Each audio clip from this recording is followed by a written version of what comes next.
Who the heck is this guy wearing orange gloves on the sideline of every NFL game? Well, he actually has one of the most important jobs in football that no one seems to know anything about, but it also makes him one of the most hated men in America.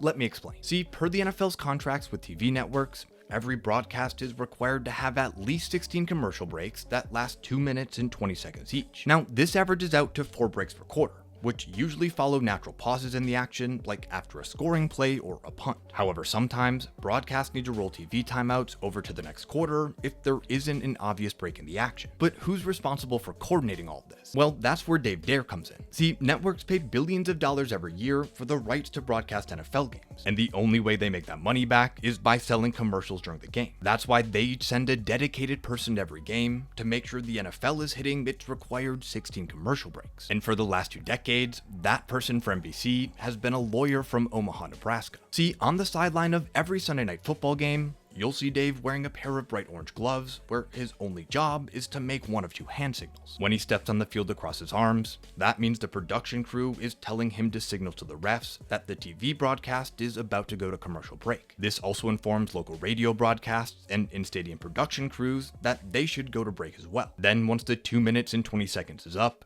Dave will hear a countdown in his headset, at which point he'll wind his arms to let the refs know that they can resume play. Now, once you find Dave in the crowd, you might also notice that he's always being followed around by a guy in a green hat. This is essentially Dave's counterpart on the NFL side and is there to make sure Dave does his job. And while Dave says that he loves traveling to watch some of the best football in the league every week, he also admits that he frequently gets heckled by fans in the stadium who don't like sitting around for at least 37 minutes and 20 seconds every game while the broadcast goes to commercial. Still, I'd happily take his job.